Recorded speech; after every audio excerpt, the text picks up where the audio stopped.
Hoje nós continuaremos no estudo do que causou momentos como esse.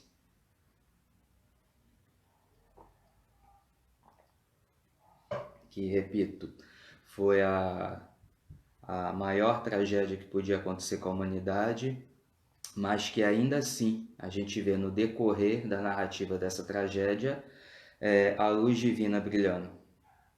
Tá? Vamos ler.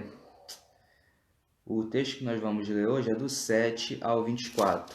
Eu estou com essa pretensão nesses minutos em conseguir acabar do estudo desse capítulo todo. Vamos tentar. Se a gente não conseguir, a gente para e retoma. Vamos fazer a leitura por parágrafos, como a gente já fez em outras oportunidades. E vamos ver o que o Senhor tem para nos revelar, o que nós podemos aprender e em que nós podemos aplicar para as nossas vidas, para sermos pessoas melhores, cristãos melhores e mais fiéis a Deus. Antes disso, eu quero ver com vocês uma recapitulada do que nós aprendemos na semana passada. Na semana passada, nós lemos o texto, os versículos do 1 ao 7, e nós vimos como que aconteceu, como que foi o pecado, como que foi o ato, como que Satanás usou a serpente para enganar Eva, aonde ele atingiu. E a gente vai recapitular um pouco disso. Os procedimentos do tentador.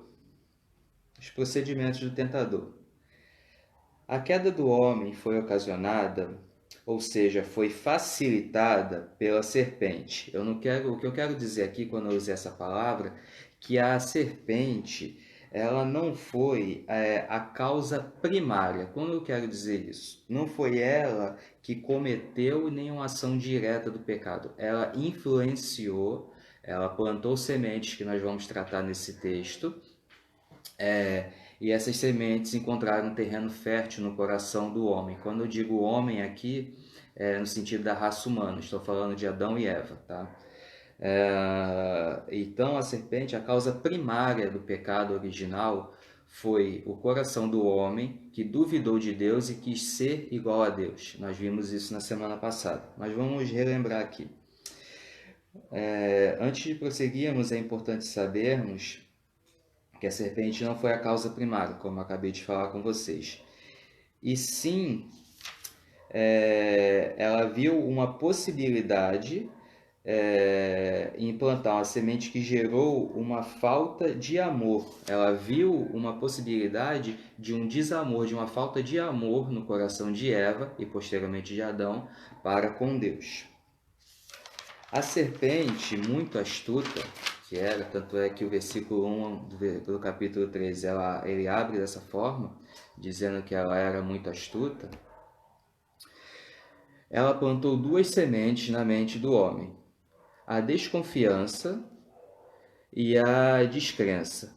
Podemos deduzir que a intenção do tentador era levar Adão, o chefe dessa aliança, a pecar, mas ele dirigiu-se a Eva. E aí nós temos três deduções prováveis para isso, de motivos. Por que ele atacou primeiro Eva? O primeiro motivo que a gente consegue compreender, ver nessa narrativa, é que ela não exercia a chefia da aliança. Portanto, a sua responsabilidade, o seu senso de responsabilidade e compromisso era menor que o de Adão. Então isso abria uma brecha, uma abertura maior para a serpente plantar sua semente. Muita palavra quase. A segunda causa, o segundo motivo, é que a Eva não recebeu diretamente a ordem de Deus, o que a tornaria mais fácil de ceder à dúvida plantada pela serpente. E outro motivo que nós vemos seria sem dúvida, Eva um instrumento mais eficiente para atingir o coração de Adão. Então, o que fez? O que a serpente fez? Ela analisando aquela situação, como a Vânia gosta muito de citar, que o diabo é um ótimo analista e eu corroboro isso com ela porque a gente vê pelo relato bíblico que ele está desde o início da criação conosco. E ele observando o comportamento, ele viu a chance ali de atacar Eva nesses dois pontos, no qual ela não tinha o senso pleno da responsabilidade, ela não tinha o cargo da liderança, essa responsabilidade era majoritariamente de Adão, a função de Eva era complementar, era auxiliar, mas quem responde é Adão, tanto é que a gente vai ver mais para frente tanto é que o pecado entrou por Adão, é considerado biblicamente, tanto é que Romanos 5,12, se eu não me engano, me diz isso, que a morte entrou através do pecado de Adão. Deixa eu só fazer o login aqui. Que Eva, por não ter recebido a ordem diretamente de Deus, ela ficava mais fácil de ser levada à dúvida e que ela era um instrumento mais eficiente para atingir o coração de Adão. Por quê? Porque Eva era o correspondente. Algumas traduções falam em mulher, em companheira idônea. Idônea não seria o termo mais adequado, que é uma palavra que não reflete muito o que o original quer dizer. O que o original quer mais dizer é que apontar para uma parceira que é correspondente a ele. Eva era igual a Adão na questão de ser semelhança de Deus, ser a imagem de Deus, de ter o pensamento, enfim, Eva completava Adão completamente, entendeu? Então, nesse ponto, ela é uma auxiliadora, porque a Bíblia, isso causa às vezes algum desconforto em alguns, ainda mais no nosso tempo, porque a Bíblia ela não é igualitarista, isso não é ruim, ela é complementar. Cada um tem a sua função, então juntos chegam ao objetivo. Mas talvez a gente fale disso mais para frente. Então, a serpente, tendo todo esse conhecimento e vendo toda essa possibilidade, ela ataca Eva. E aí ela tem mais duas etapas. As etapas seguintes do plano do tentador foram plantar a semente da dúvida, questionando a boa intenção de Deus e insinuando que a ordem divina violava a sua liberdade e os seus direitos. Nós vimos isso semana passada. Vimos que nós não temos direito algum para reclamar de Deus. Nem eles ali. Os direitos que eles até poderiam obter seria se eles cumprissem a aliança. Mas eles não cumpriram a aliança. E a aliança era de não comer da árvore do conhecimento do bem e do mal. Tá. E que Eva demonstrou que essa semente criou raiz, ou seja, quando a serpente falou dessas coisas, insinuou que Deus estava tirando sua liberdade, Eva deu trela para a serpente. Eva, o que a gente pode colocar no nosso tempo, ela flertou com o mundo, ela quis ser amiguinha do mundo. Então, ela abriu raiz para isso, ela deu espaço para a serpente avançar. Então, Eva ficou na mente que esse plano divino, ele tirava sua liberdade e seus direitos. Então, ao demonstrar isso, ele partiu para a próxima etapa, a serpente, do plano, que era semear a descrença no seu coração, a descrença e o orgulho, negando que o resultado dessa ação seria a morte e dando a entender que o tirano Deus, botando aqui Deus como um Deus tirano, Deus teria dado essa ordem por ser uma pessoa, um Deus egoísta e possessivo e dominador. Já vamos responder isso aí. A mãe botou aqui, Eva come a fruta e Adão é o culpado. Sim. A gente vai falar disso. Então, nós vimos aqui que isso ficou plantado no coração de Eva. Que Deus, como se Deus fosse tirano, egoísta, e é mais ou menos um argumento que os ateus usam até hoje. Ateu, então, a pessoa que quer falar que Deus é mau, tem até um negócio que eu não vou entrar, mas não sei se o nome é O Dilema de Epicuro, que ele vem fazendo um organograma dizendo que se o mal existe é porque Deus é fraco, mas isso é maior furada. Um dia a gente vai trabalhar isso. Então, muito ateu ele trabalha nisso, porque Deus não pode existir se o mal existe, mas a gente já viu que o mal não é uma criação, o mal é uma corrupção e que veio através do pecado, embora nem todo mal seja pecado. Bom, então o resultado dessa luta, a qual Eva cedeu facilmente, foi ela observar com mais atenção a árvore, e quanto mais ela olhava a árvore, mais lhe parecia o fruto agradável. Finalmente o desejo lhe moveu a mão, e ela comeu o fruto, e também deu ao marido, e ele comeu. E agora que a gente vai entrar na parte de Adão. Nós vimos isso tudo, ok, como está falando aqui. Sim, Adão que leva. Por que que Adão é o grande culpado dessa história? Até então, Eva tinha pecado sozinha.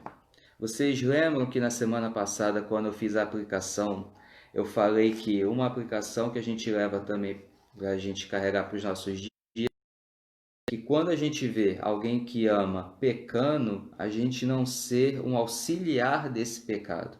O que a gente deve fazer é, com o amor de Cristo, tentar fazer com que essa pessoa se arrependa, que até o que Jesus nos ensina em Mateus 17. Não vou ler a passagem só para confirmar.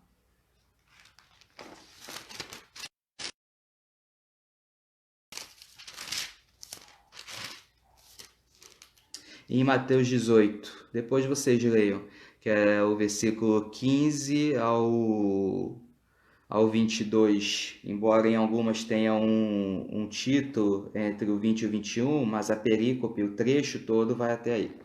Então, quando a gente tem eu vou até ler o primeiro versículo, o versículo 15. Se o seu irmão pecar contra você, vá a sós com ele e mostre-lhe o erro.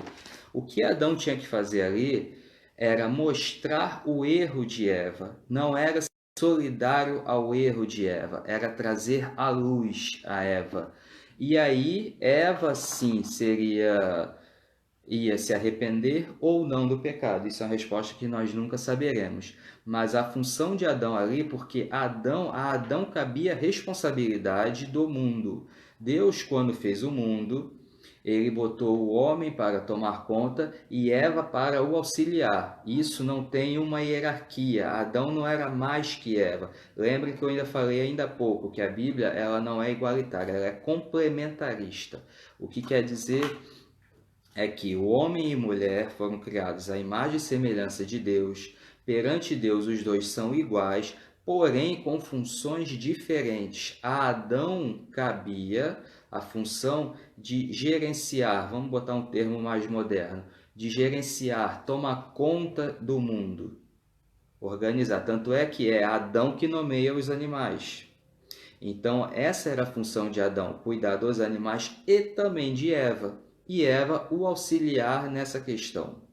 Então, Adão, ele errou porque ao comer da fruta, ele pegou tudo aquilo, todo aquele aprendizado que ele teve com Deus, todo o contato que ele teve com Deus antes de Eva, jogou fora. Ele fez de Eva seu Deus. Adão cabia trazer Eva à luz. Ser um instrumento de Deus para trazer Eva ao arrependimento. E não o contrário, e não ceder. No que Adão cede, Adão dá legalidade para a ação de Satanás no mundo. Tanto é que nós vemos, sempre que se fala em pecado, cai na conta de Adão, porque dele era a responsabilidade. Conseguiram entender? Nossa, isso aqui. Vamos lá. Só um texto aqui, o Romanos mesmo.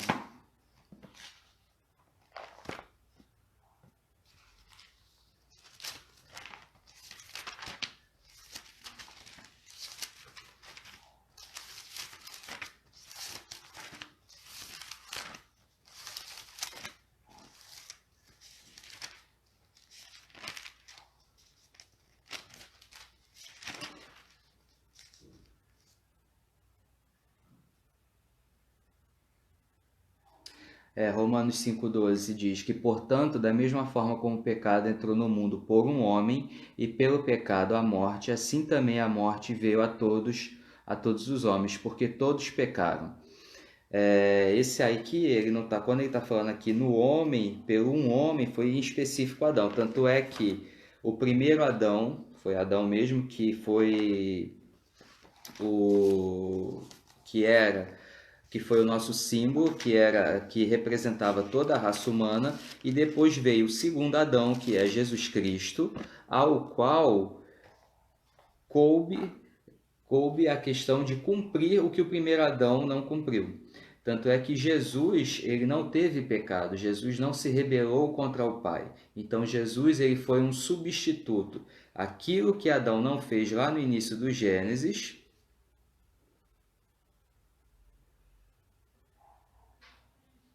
isso aí, mãe, isso aí. Ele teria que explicar para Eva, ele teria que. Se a Eva ia se arrepender ou não, nós não sabemos, como eu já falei. Mas a função dele era essa. E outra coisa também, aí já é um pensamento. Isso aí você não vai ter base bíblica, mas vamos lá. Suponhamos que Eva não se arrependesse. Em Eva não se arrependendo, apenas Eva morreria. Então Deus poderia restaurar e fazer outra companheira de Adão. Mas Adão teve tudo isso, todo esse sentimento que Eva teve, Adão também teve. Adão também achou Deus tirânico, Adão também achou que sua liberdade estava sendo usurpada, estava sendo tomada por Deus, achou Deus egoísta, quis ser igual a Deus e não confiou que Deus ia providenciar outra auxiliar. Então, Adão, em um amor, vamos dizer assim, um amor entre aspas, porque se você não tem um amor centrado em Deus, um amor com base em Deus, esse amor não é saudável. A gente vai ver mais para frente que Adão ele pega e acusa Eva do pecado, quando ele vê a enrascada que ele se meteu. Então, essa é a questão. Adão foi o maior culpado disso, tá? Porque por todos esses motivos que nós já falamos. Ficou claro essa parte? Essa parte aqui é bem importante para nós continuarmos, para a gente entender para frente. Porque muito se bota na conta de Eva. Que realmente a Eva foi o instrumento, mas ela foi um instrumento pelo qual o coração de Adão, que é o representante de toda a raça humana, foi atingido. Adão foi o primeiro humano.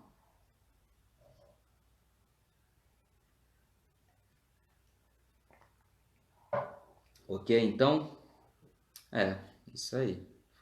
Tudo foi plano de Deus, irmã Palmira. Tudo, tudo.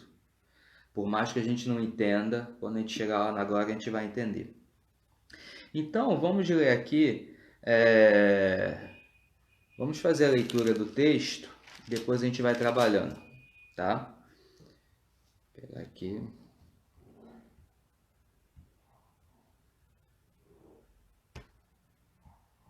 Vamos lá. O computador aqui reiniciou, mas a gente já vai.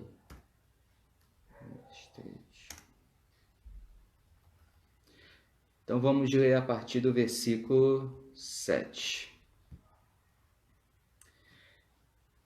Então, tá, a gente sabe que Adão comeu o fruto, ok. Então, no versículo 7 diz: Então foram abertos os olhos de ambos e conheceram que estavam nus, e coseram folhas de figueira e fizeram para si aventais.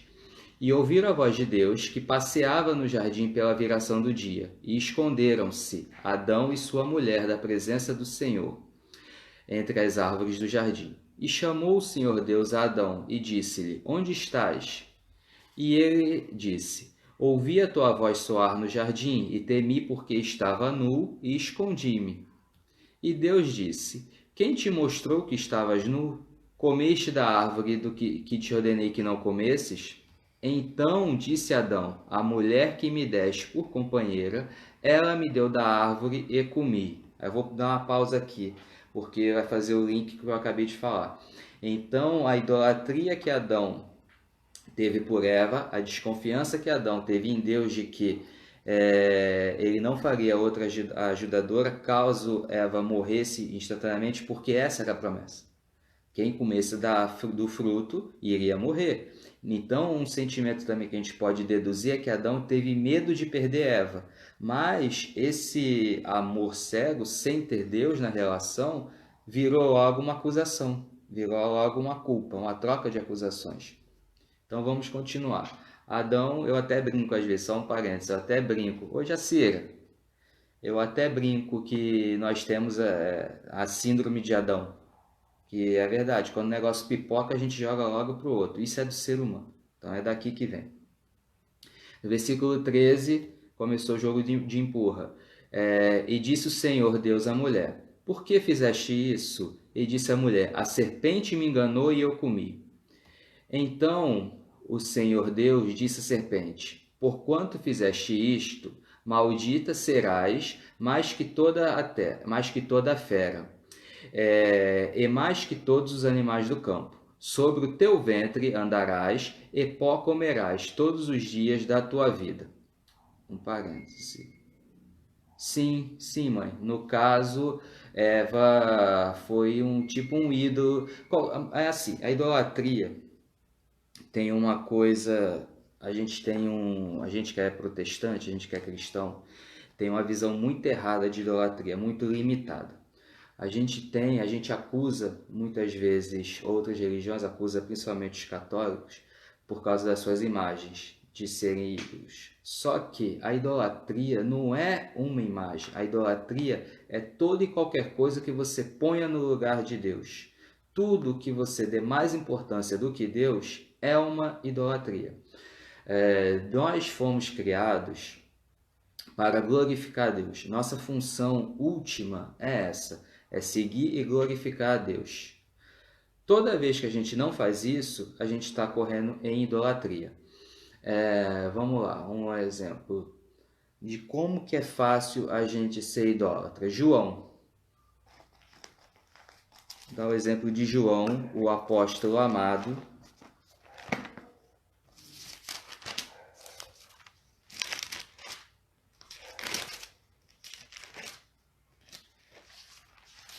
Que andou com Deus, foi o último dos apóstolos. Último dos apóstolos, isso é João falando.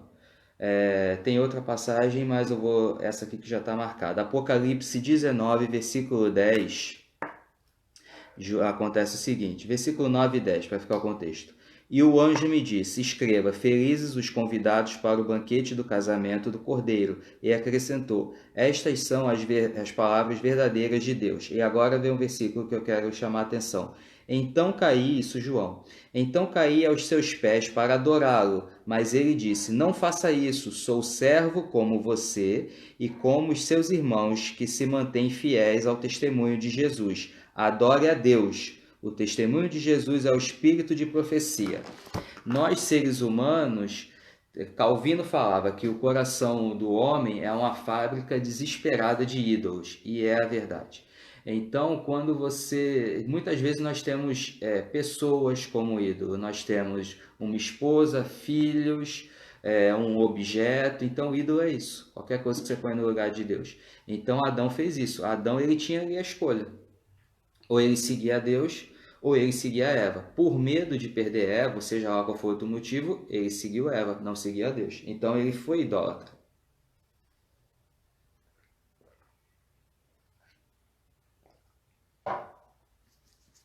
Tá? Ficou lá, que bom que você entendeu. Onde eu estava? Sim. O caso da serpente aqui. O caso da serpente é só uma curiosidade.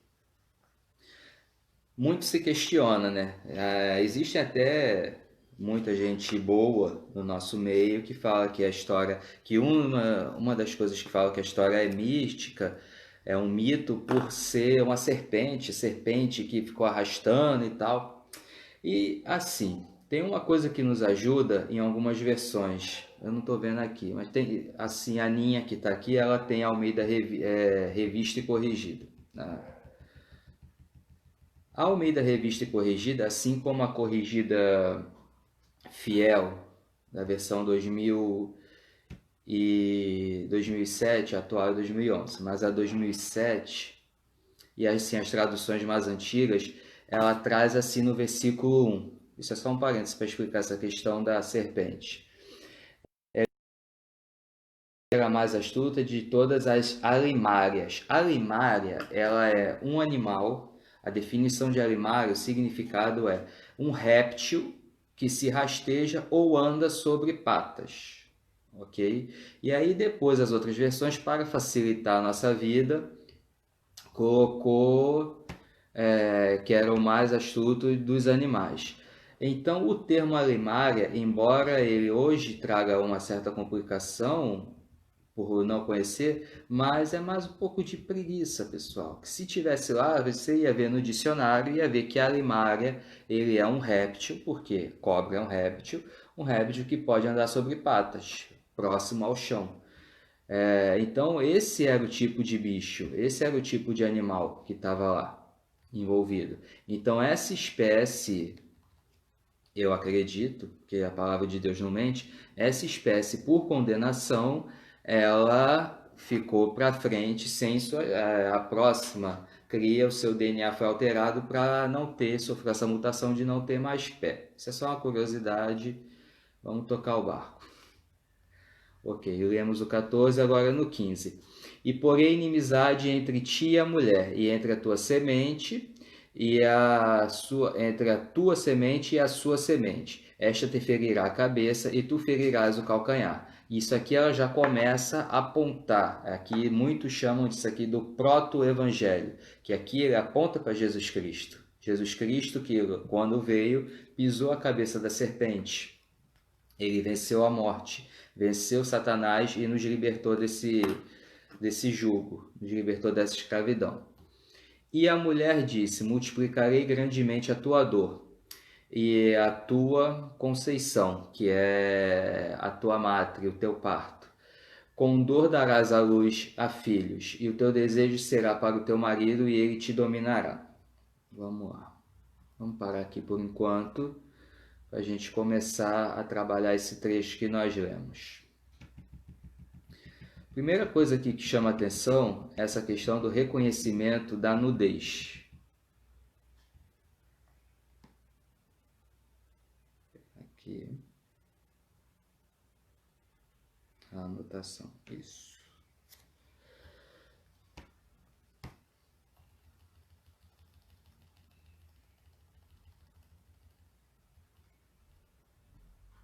O que Satanás prometeu, a promessa que Satanás fez, que eles seriam como Deus, que teria o conhecimento do bem e do mal. Então, essa sua promessa cumpriu-se, mas de forma trágica, porque Adão e Eva, eles perderam a sua inocência. Perderam a sua pureza. E pela primeira vez perceberam o que significava pecar. Até então, nós não tínhamos pecado, não tínhamos morte, não tínhamos doença, não tínhamos nada. Esse conhecimento não era necessário para a felicidade deles e teria sido muito melhor realmente que eles não tivessem tido esse conhecimento. Nas escrituras, a exposição do corpo nu é sempre associada a uma vergonha, a uma idolatria, a uma possessão demoníaca ou embriaguez. A embriaguez, por exemplo, tem o texto que nós vimos no nosso estudo do dilúvio, aquela história toda de Canaã com Noé, e tem também um texto em Abacuque. Esse versículo é um versículo curto, eu vou ler com vocês, que é Abacuque 2,15, que diz que a aflição espera vocês, que dão bebidas a seus companheiros. Vocês o obrigam a se embriagar e depois se alegram, maldosos, quando eles ficam nus e envergonhados. E a possessão demoníaca, e nós vemos isso lá em Lucas e também em Atos. A marca de uma sociedade decadente, à beira da destruição, é o hábito de expor o corpo nu do ser humano, a fim de transformá-lo em objeto de prazer, quer em pessoas, quer em figuras, quer em filmes. A pornografia é o grande negócio da sociedade de hoje. Contemporâneo isso, não? Então vocês acham que é à toa esse movimento todo de pessoas peladas para cima e para baixo na TV, novelas, filmes e afins? Acham que é à toa, né? Não. Ao perceber sua nudez pela primeira vez, eles apressaram em providenciar algo para cobrir o corpo.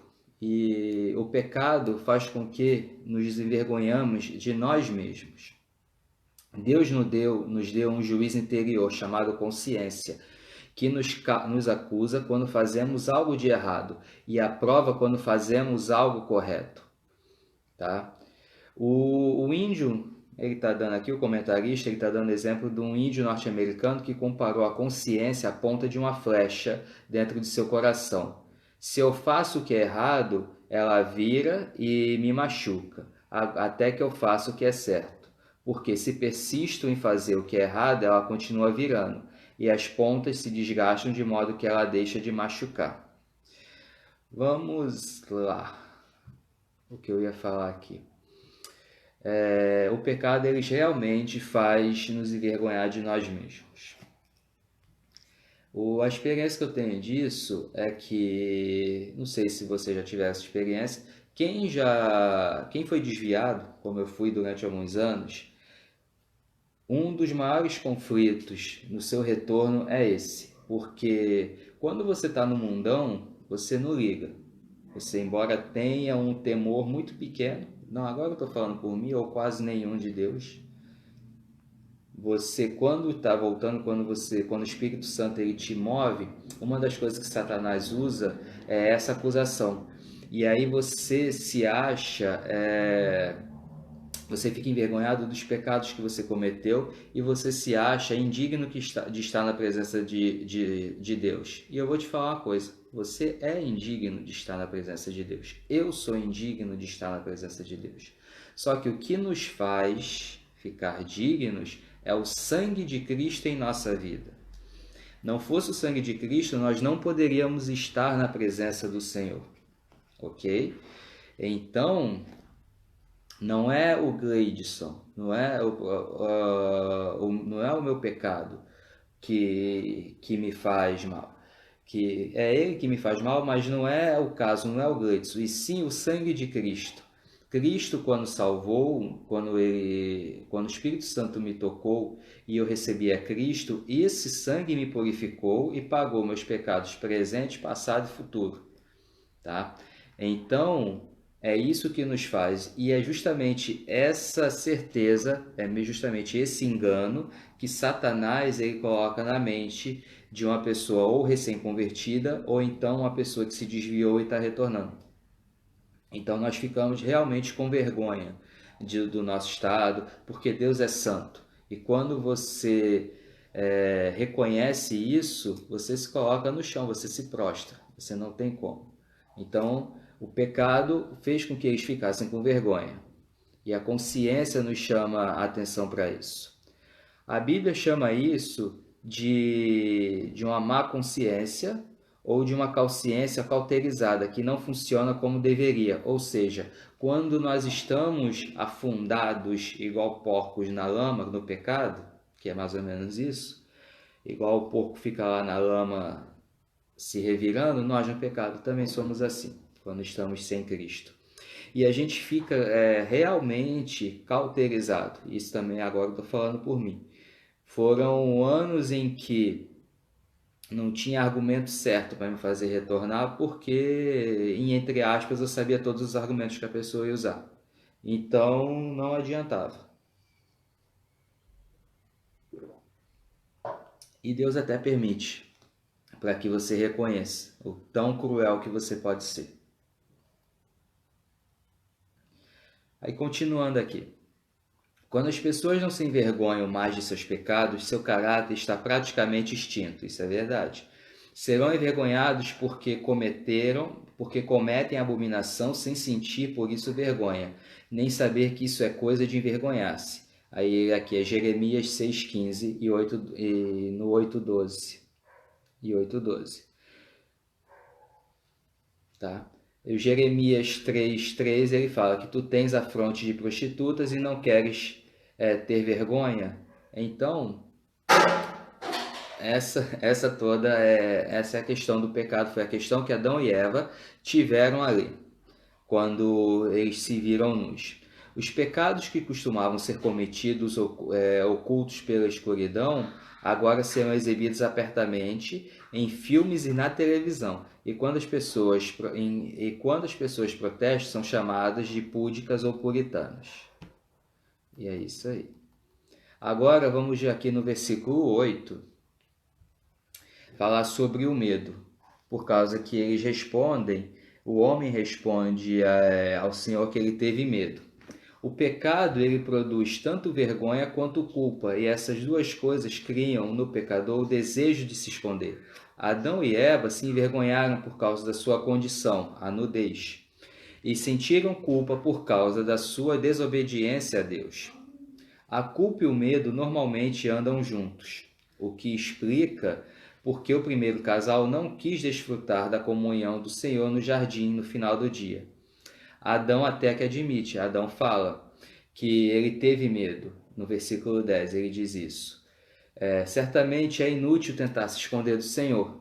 O Salmo 139 nos fala isso, que não há profundeza, não há lugar nenhum que a gente possa se esconder do Senhor. No entanto, em sua culpa, os pecadores sempre tentam fazer o impossível, que é se esconder do Senhor. A vergonha e o medo, eles transformaram o interior de Adão e Eva, a ponto de não poderem mais se deleitar com o maravilhoso jardim onde viviam. As árvores que haviam admirado, das quais haviam cuidado e se alimentado, transformaram-se em coisas a ser usadas para que os dois pecadores assustados se escondessem de Deus. Não eram o que as árvores desejavam ser, mas não tinham outra escolha. A natureza é uma janela através da qual vemos Deus, mas Adão e Eva transformaram-na numa porta trancada para manter Deus do lado de fora. Um dia o Senhor irá morrer sobre um madeiro para os pecadores assustados pudessem. Um dia o Senhor iria morrer no madeiro para que os pecadores assustados pudessem ir até o Senhor e encontrar o perdão. Aquela questão que a gente falou na semana passada. Você pega toda a inversão da ordem, e nisso que o parquinho pegou fogo, como se diz, em que Eva colocou a criatura para ser acima, para adorar mais do que a Deus, botou Deus como mentiroso, causou essa desordem total, e essa desordem vai tendo consequência. E uma das consequências é isso: as árvores que eram belas e que eles podiam comer, e na qual eles tinham o seu alimento, a sua sombra, passaram a ser um instrumento para eles se esconderem de Deus, para eles se ocultarem de Deus. Então a obra que era para eles desfrutarem agora é uma obra para uma barreira. Vejam como o pecado é. O pecado, ele pega e faz com que nós coloquemos barreira entre nós e Deus. O abismo que se abre, fomos nós que abrimos esse abismo. Não foi Deus que abriu. Deus, ele não tem uma ação positiva, uma ação real no seu pecado. Você pecou, eu pequei. Nós somos os culpados, únicos e exclusivamente. Tá? Deixa eu ver mais algo aqui que a gente pode ver.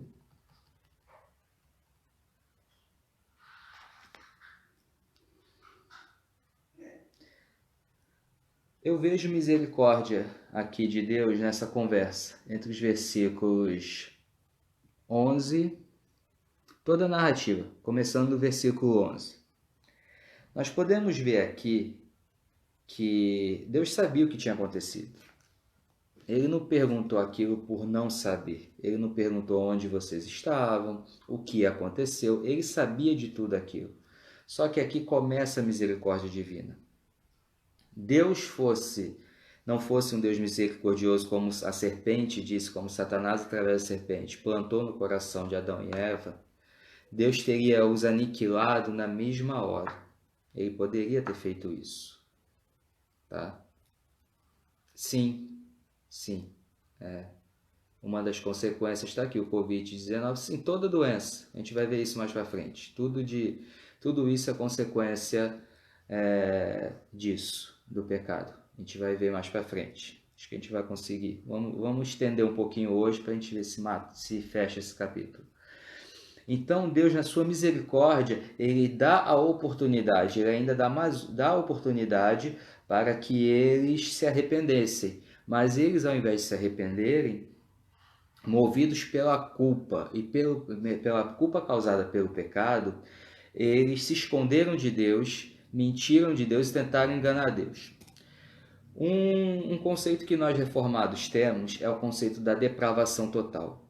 E aí a gente vê que a depravação total, ela não é um fruto do pecado diretamente. Ela meio que criou-se junto ao pecado. Mas primeiramente eu vou falar do que é depravação total. E a gente vê esse exemplo aqui, nesses versículos. A depravação total, ela quer dizer o seguinte, que o pecado, ele atingiu todas as áreas do homem.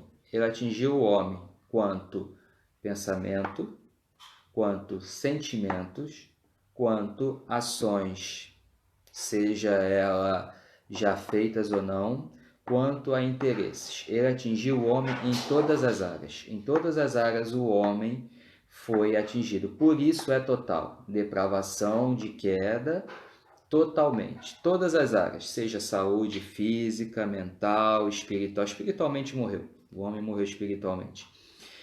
Então nós vemos aqui que o homem começou a mentir, começou a enganar, começou a querer jogar a culpa para Deus, que é a síndrome de Adão.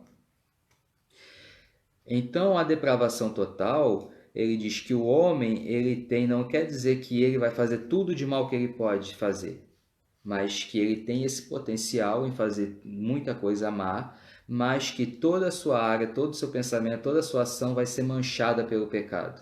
Sem Cristo, sem Jesus Cristo, sem o sangue de Cristo, nós não fazemos nada bom. Embora aos olhos do homem seja bom, possa ser bom, e às vezes até Deus usa um ímpio para fazer uma obra boa sua, mas em última instância esse ímpio ele não vai fazer pela motivação correta. Eu já devo ter dado esse exemplo, mas darei novamente.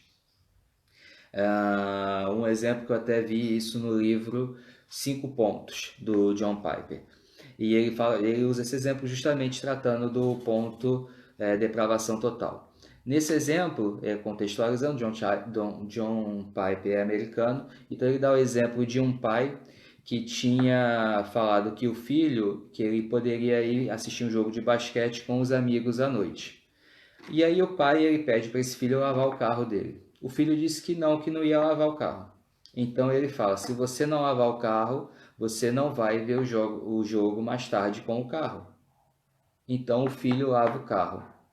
O filho ele cumpriu aquela ação, cumpriu aquela determinação do pai, correto? Correto. Mas qual foi a motivação?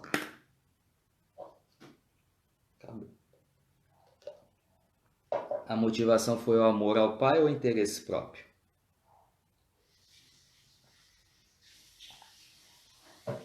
Ele lavou o carro porque ele tinha lucro, ele tinha interesse na frente. E assim somos nós, em nossas vãs e desesperadas obras, querendo reconhecimento por elas. Não, a obra sem fé é morta. Por isso que em Isaías fala-se que a obra do homem ela é trapo de imundícia. Não preciso falar aqui o que é trapo de imundícia, todo mundo aqui sabe o que é o trapo de imundícia referido. Por causa disso, porque a obra do homem, feita por si, pelo homem, ela não tem o alvo como alvo a glória de Deus. Entenderam? Então é nesse ponto.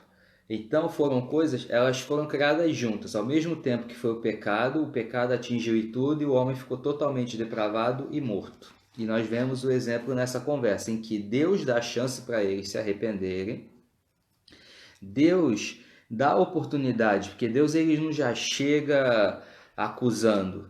Ele dá oportunidade. Me expliquem o que aconteceu. O que vocês fizeram? Mas eles insistiram em disputar com Deus. Eles insistiram e aí nós vemos a consequência. A consequência que começaram as punições. Daí então Deus começa primeiro com a serpente.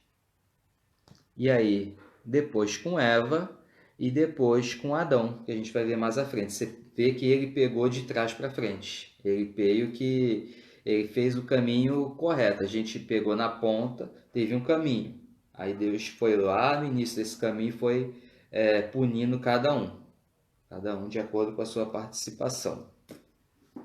Deixa eu ler um negocinho aqui em relação ao primeiro pecado.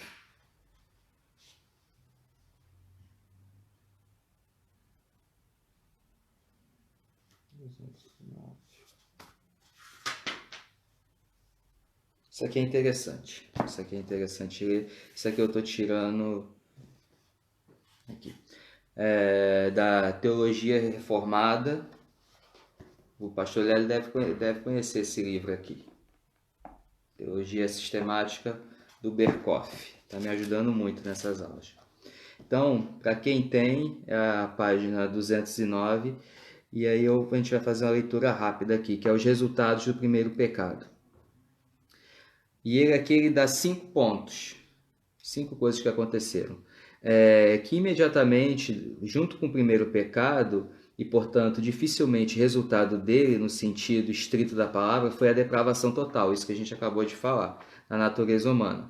O contágio de seu pecado espalhou-se imediatamente pelo homem todo, não ficando sem ser tocada nenhuma parte da sua natureza, mas contaminando todos os poderes e faculdades do corpo e da alma. Esta completa corrupção do homem é ensinada claramente nas Escrituras, e aí ele dá as passagens aqui, de Gênesis 6, 5, onde vê que o texto que nós lemos lá, que todo mundo era mau, no homem não tinha ninguém bom. Salmo 14, 3, Romanos 7, 18. A depravação total de que se trata aqui não significa que a natureza humana ficou logo tão completamente depravada como teria a possibilidade de vir a ser. Na vontade, essa depravação, obrigado, Lucas, manifestou-se como incapacidade espiritual. Fomos mortos espiritualmente. Segundo ponto que ele chama a atenção, que imediatamente relacionado com a matéria do item anterior, quer dizer, da depravação total, perde-se a comunhão com Deus e mediante o Espírito Santo. Esta é simplesmente o reverso da completa corrupção mencionada no capítulo anterior. Ambos podem ser combinados numa única declaração de que o homem perdeu a imagem de Deus no sentido de retidão original. Ele rompeu com a verdadeira fonte da vida e bem-aventurança, e o resultado foi a condição da morte espiritual. Isso aí nós vemos lá em Efésios 2, 1, versículos 1, 5, 12 e no 4, 18. Terceiro ponto. Esta mudança na condição real do homem refletiu-se também na sua consciência. Houve primeiramente uma consciência de corrupção, revelando-se no sentido de vergonha e no esforço que os nossos primeiros pais fizeram para cobrir a sua nudez. E depois houve a consciência da culpa, que achou expressão na consciência acusadora e no temor de Deus que isso inspirou. O ponto 4. Não somente a morte espiritual, mas também a morte física resultou do primeiro pecado do homem. O homem ele passou de um estado de não ser capaz de morrer, lembrem-se disso, o homem não tinha capacidade de morrer, para um estado de que não ser capaz de não morrer. Ou seja, vamos lá, como que isso é profundo? Adão e Eva eles não tinham a capacidade de morrer. Eles não tinham como morrer. Eles não poderiam morrer. Não tinham essa capacidade. E após o pecado original, eles caíram no abismo e chegaram ao ponto de que hoje nós não somos capazes de não morrer. Hoje nós não somos imortais. Esse corpo aqui ele vai morrer. Foi uma mudança muito brusca isso. Por isso que nós sofremos tanto quanto a morte, porque nós não fomos feitos para morrer. Havendo pecado, ele foi condenado a retornar ao pó do qual fora tomado. Diz no Paulo que por um homem a morte entrou no mundo e passou para todos os homens. Foi o versículo que nós lemos há pouco, Romanos 5,12. E que o salário do pecado é a morte, isso está em Romanos 6,23. E o quinto e último ponto desse resultado é que essa mudança redundou também numa necessária mudança de resistência. O homem foi expulso do paraíso porque este representava o lugar da comunhão com Deus e era o símbolo da vida mais completa e de uma bem-aventurança maior reservada para ele. Se continuasse firme, foi-lhe vedada a árvore da vida, porque esta era o símbolo da vida prometida na aliança das obras. Então vocês percebem que quando eu falo e repito que o pecado original foi a maior tragédia que aconteceu com a raça humana, eu não estou exagerando nem forçando barra, porque realmente foi o que de pior podia acontecer conosco. Mas nós partindo para o final, nós vamos ver que nosso Deus é tão bom que para uma grande tragédia ele traz uma solução ainda maior. Partindo aqui para o final, a gente, falando aqui das punições, porém inimizade entre ti e a mulher, ok, nós vimos isso, sabemos que é Jesus. E agora tem essa parte aqui, esse versículo 16, que é um versículo bem complicadinho da gente trabalhar.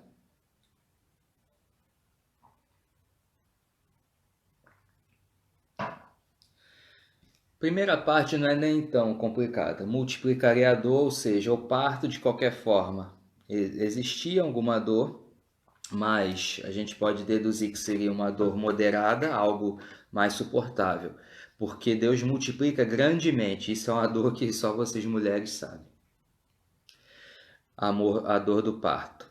Então, o que era para ser algo esplendoroso, um milagre mesmo, que é a reprodução, o cumprimento dessa ordem de Deus, que é de se multiplicar, vai começar desse ponto a ser algo extremamente doloroso à mulher e sofrido.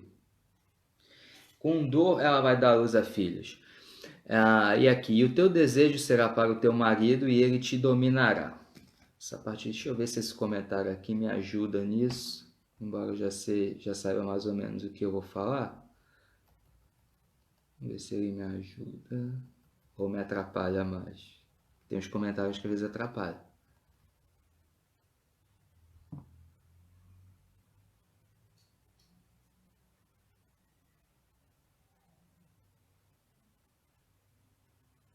Tá. Esse comentarista ele fala, é mais ou menos o que eu ia falar. O comentarista ele diz que essa submissão não é identificada como parte de uma maldição nem como uma ordem para que os maridos exerçam poder soberano sobre a esposa. O Novo Testamento deixa claro que os maridos e esposas que se amam e que são cheios do Espírito Santo são mutuamente submissos. Ele começou aqui pelo fim, que eu ia falar. Aí. Exatamente isso, Jéssica. Jéssica... Oi, Josi, seja bem-vinda. Jéssica escreveu aqui que graças a Deus por Jesus, se por um homem entrou pecado no mundo, por Jesus e só em Jesus podemos ficar livres do pecado. Exatamente, só por ele, só por ele. Então vamos nós aqui. Eu vou ler essa afirmação aqui no final. Essa parte aqui do desejo será para o seu marido. Alguns falam que é o desejo carnal, o desejo sexual, e não é bem isso. A questão aqui é essa quebra de hierarquia, é essa disputa que nós temos até hoje de igualdade. Como eu falei no início, a Bíblia ela não é igualitária e isso não é ruim quando você entende o que é esse termo. Ok, vamos lá. A Bíblia ela é complementarista. Homem e mulher são iguais perante a Deus, como até o comentarista diz aqui. Eles são iguais, porém com funções diferentes.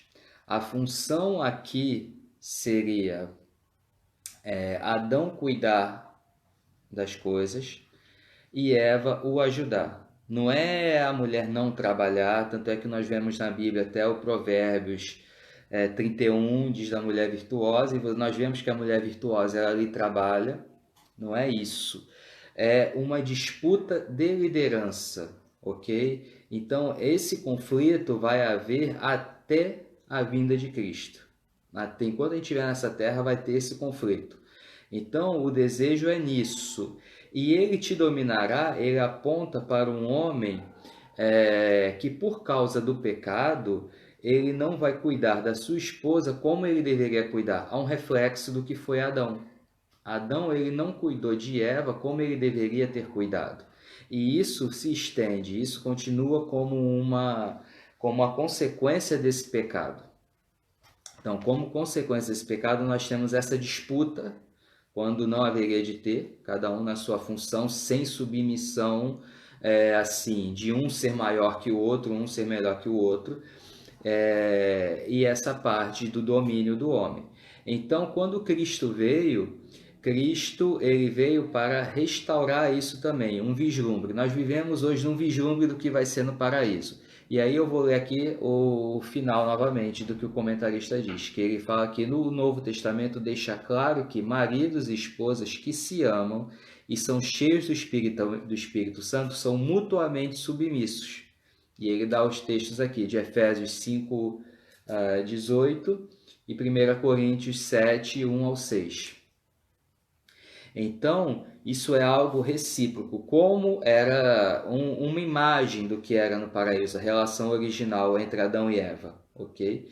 Então, é nessa parte, é essa parte de disputa, de um querer sobrepor o outro, e em contrapartida,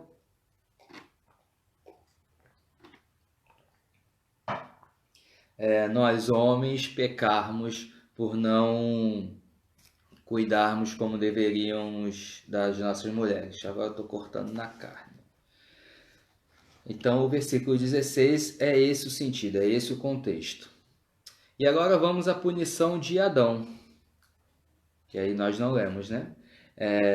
O versículo 17 começa: E Adão disse: Porquanto destes ouvido à voz da tua mulher, e comeste da árvore que te ordenei, dizendo: Não comerás dela, maldita será a terra por causa de ti. Com dor comerás dela todos os dias da tua vida. Então vocês viram que toda aquela explicação que eu dei da culpa do pecado cair sobre Adão, da culpa do pecado da raça humana, o versículo 17 ele expõe isso. Que o problema de Adão ali, ele deu ouvido a Eva, ele ignorou tudo que Deus disse. Então, Adão realmente, ele é quem abriu as portas do pecado. Ele é o grande culpado. Ele tinha essa responsabilidade de zelar pelo mundo e por Eva. Então, ele diz que por causa disso, a terra passa a ser um instrumento dessa punição. E aí, a Vânia tá lá em cima, ela não vai voltar. E aí, nesse ponto, uma pequena heresia, nisso aqui que nasce o Giló, nasce o quiabo, esse tipo de coisa, nasceu aqui, no versículo 17, não tinha. Tanto é que, ó, no 18 ele fala. No versículo 18 fala: E espinhos e cardos também te produzirá e comerás erva do campo. Agora, sem brincadeira, falando sério. Nesse momento aqui, nessa causa, nessa parte da terra ser maldita, a terra sendo um instrumento de punição, as dores que nós temos hoje vieram daí. Então, a terra começou também a se corromper, e aí começaram as doenças, começaram os defeitos no DNA. Tanto é que nós vimos no dilúvio, no estudo do dilúvio, que a raça humana pós-diluviana ela cai abruptamente na idade. Isso aí porque foram se acumulando. Tanto é que o nosso DNA hoje ele vai se acumulando, ele vem acumulando defeitos. Por isso que nós temos algumas vezes a pessoa nasce com alguma deficiência. Na verdade é o seguinte, nós somos um grande milagre, tem muita coisa para dar errado na gente, mas ainda assim Deus tem misericórdia. Mas nós vemos trazendo muita carga de defeito, na genética mesmo. E com isso, todo esse tipo de coisa, de doenças, como a gente tem vivido toda doença, essa questão do homem não usar de forma responsável os recursos naturais, tudo isso vem daí, tá? No versículo 19 ele diz que do suor do teu rosto comerá o teu pão até que te tornes a terra, porque dela fostes tomado, porquanto és pó e em pó tornarás. E aqui ele dá a sentença, ele bate o martelo que realmente vai haver a morte. Até então ele não tinha falado em morte, Deus. Ele condenou a serpente a arrastar Eva na dor, a disputa de Adão e Eva, negócio em posição de cargo de liderança, mas aqui no 19 ele confirma aquilo que ele tinha dito lá no 2,17, no caso de que quem comesse iria morrer. E que aqui, quando ele diz que ele vai tornar ao pó. Tornar ao pó é simplesmente morrer. Vamos nós. E aí no versículo 20, e chamou Adão o nome de sua mulher Eva, porquanto Eva era a mãe de todos os viventes. E aqui no hebraico dá um trocadilho porque a palavra vida, a pronúncia dela é muito parecida com a pronúncia Eva. Então tem dessas coisas, a linguagem é fantástica. Continuando a leitura. E fez o Senhor Deus a Adão e a sua mulher túnicas de pele e os vestiu. Vou parar aqui que eu faço uma aplicação do seguinte. Nós somos tão incapazes de responder pelos nossos pecados. Nossa, tá, eu vou acelerar, mas deixa só eu falar isso aqui. Nós somos tão incapazes de cumprir, de responder pelos nossos pecados, que vejam aqui, lá no versículo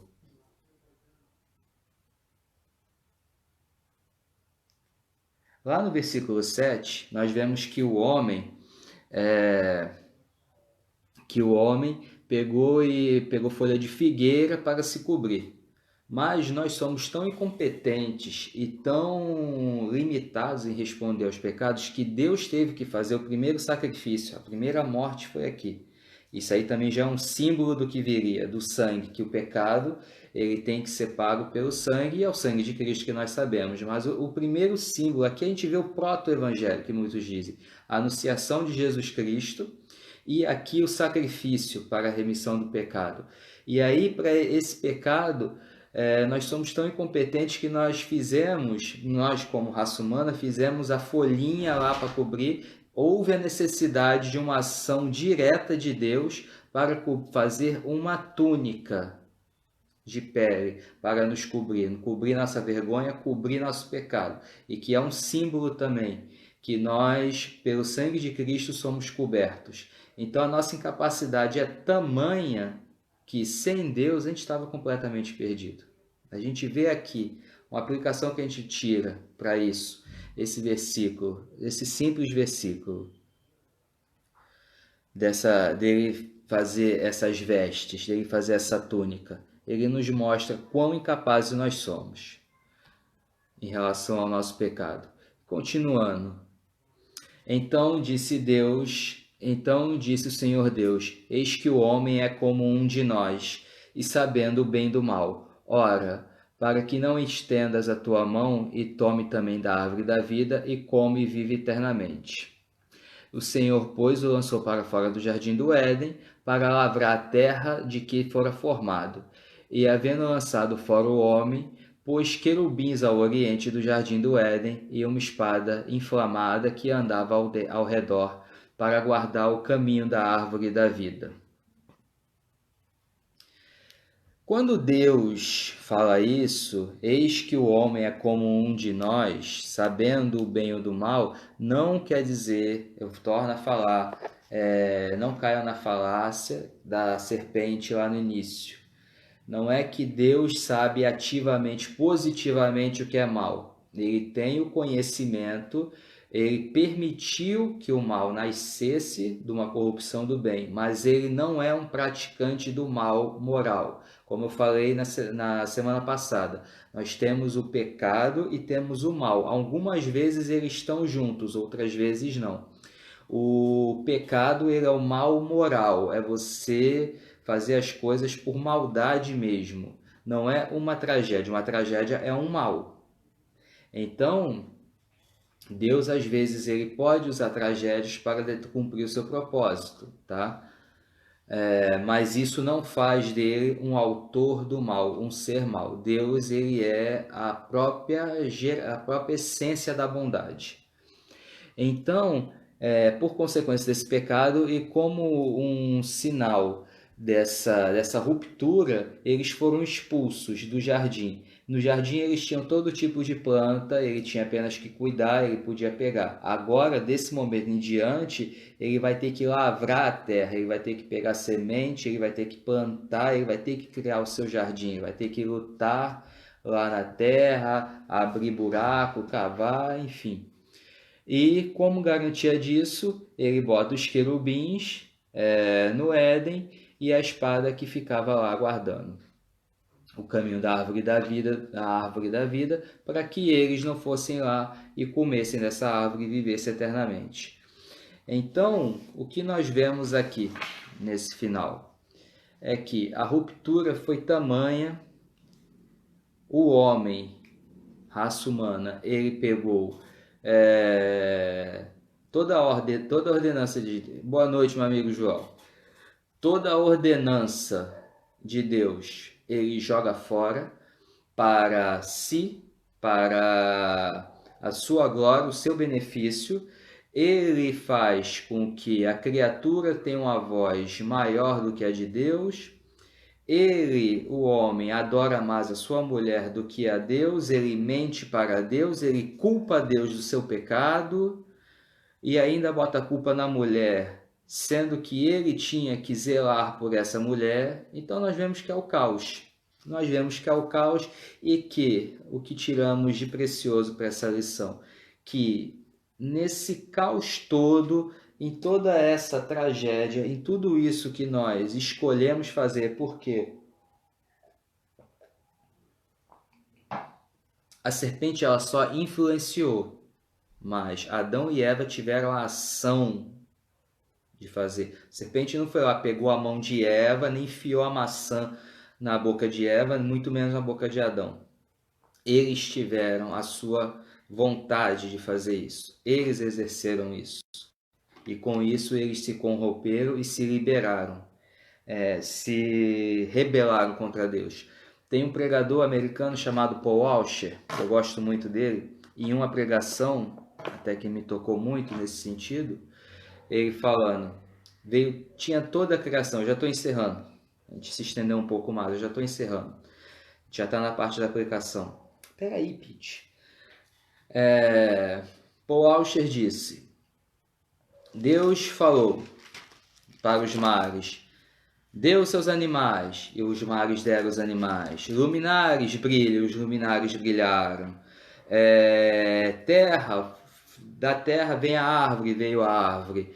Que venha animais de todas as espécies, veio as espécies. Chegou para o homem, homem, não coma dessa fruta. O homem diz, não. Perceberam? Toda a criação, tudo, glorificou e seguiu o que Deus. O homem feito à imagem e semelhança de Deus, o homem que seria a obra-prima, vamos dizer assim, de Deus para cuidar de tudo isso, ele diz para Deus simplesmente não. Sim, resumindo, nós que estamos pagando por isso. E merecemos muito mais. O que eu quero deixar claro, a minha intenção aqui, com isso que nós estudamos semana passada e essa, é que nós somos terríveis. Ponto. Nós não merecemos nada além do inferno. Nós não merecemos nada além da condenação. E vocês acham que eu falo isso com prazer? Não, eu falo isso dando glória a Deus por Ele ter providenciado desde aqui redenção. Porque merecer, igual tem a música Restitui, eu quero de volta o que é meu, eu quero não. Que o que era meu era uma vaga no inferno. Mas Deus daqui, Ele começou o seu trabalho de redenção, o seu trabalho de reconciliação com o homem. Então, tudo isso que a gente passa é pouco. É duro isso que eu estou falando, mas é para a gente ter consciência do quão dependente nós somos de Deus e quão misericordioso Ele foi. Nós vimos aqui que Ele deu chance, Ele perguntou, Ele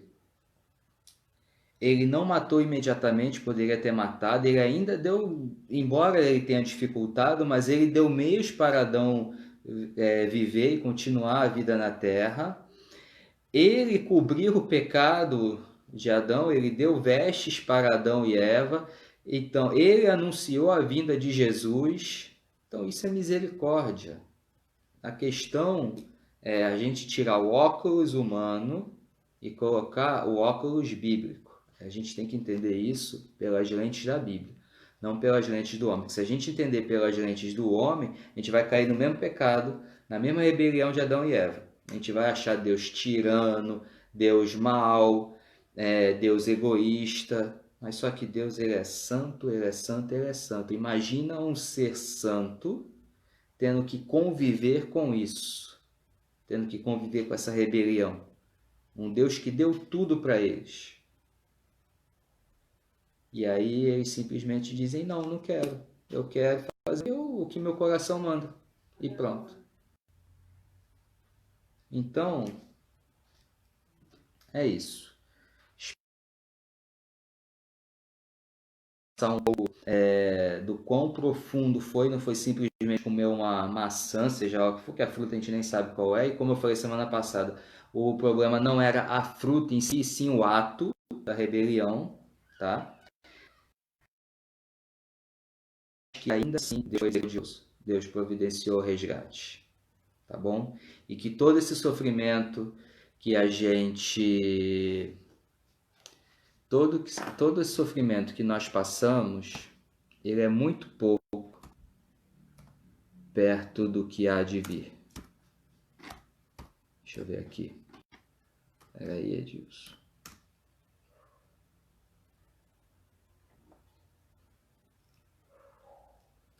Bom, o Edilson aqui, ele deu a sugestão, o Edilson botou aqui no comentário, Paulo entendeu isso e deu sua vida ao Evangelho. Aí ele dá aqui, Gálatas 2:20, eu vou ler aqui para vocês para a gente já encerrar.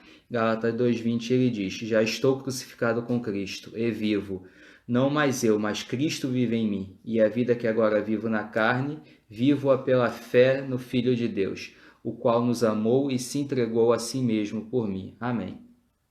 Então é isso, meus irmãos. Espero ter sido claro mais uma vez. A intenção foi essa, foi ver essa tragédia, foi ver que foi a pior tragédia realmente, mas que Deus ele agiu para nos resgatar, tá bom? Desculpa se hoje foi um pouquinho longo, mas nós também tivemos aquele momento inicial e é isso, tá bom? Obrigado a todos. Que Deus abençoe a vida de vocês, abençoe suas famílias, que vocês tenham sido edificados com esse estudo, não por mim, e sim pelo Espírito Santo, que a mim nada, a Deus tudo. E vamos orar para encerrar. São quase, já tem 1h30. Grandioso Deus eterno, Pai, obrigado, Deus, obrigado por essa oportunidade de poder estudar junto com os meus irmãos a Tua obra de salvação. Obrigado, Senhor, pela Tua misericórdia na nossa rebelião lá no Éden, e ainda hoje nós vemos isso. Nós vemos tanto quanto ímpios, ou então às vezes nós mesmos salvos, muitas vezes nos rebelamos por seguir o nosso coração, seguir os nossos sentimentos, mas que ainda assim o Senhor providencia a salvação. E que bom que é o Senhor que providencia essa salvação, porque aí temos a certeza de que ela é segura, porque se fôssemos nós, estávamos aniquilados, que mudamos a cada vento, a cada tempestade, Deus. Que em nome de Jesus nós tenhamos nossa confiança reforçada em Ti e apenas em Ti, Deus. Tem misericórdia de nós, Pai. Em nome de Jesus, amém. Por hoje é só. Por hoje é só não, por hoje foi muito, né, pessoal? Então, semana que vem a gente se vê, ou não. Se Deus quiser, isso vai acabar. Espero que sim. Como eu já falei em outras vezes, enquanto vocês me verem aqui, é sinal de que ainda está tendo essa quarentena. Que Deus tenha misericórdia de nós e que acabe isso tudo logo. E que a gente se esforce, porque eu falo isso tudo, mas eu também, muitas vezes eu caio nesses erros aqui. Não sou santarrão, não. Apenas tenho uma carga mais pesada, por saber disso tudo e ainda assim continuar pecando. Mas que Deus nos ajude a segui-lo, que sem Ele nada somos, tá bom? Uma ótima semana para vocês. Continuem acompanhando a gente nas próximas transmissões. Tem o Pastor Lélio, que acabou de dar um amém aqui, o Pastor Lélio. Nós temos também o Pastor Vanderlei, o Paulo, o Wagner, enfim. Esteja orando pela igreja, esteja orando pelos irmãos, liguem um para os outros, conversem, tá? Façam contato entre si, não esqueçam da campanha do quilo também, vamos ajudar um ao outro, tá bom? Juntos, o corpo de Cristo está aí para isso, para ser juntos e ser mais forte. Em nome de Jesus. Um abração para todos. Amém. Tchau, tchau.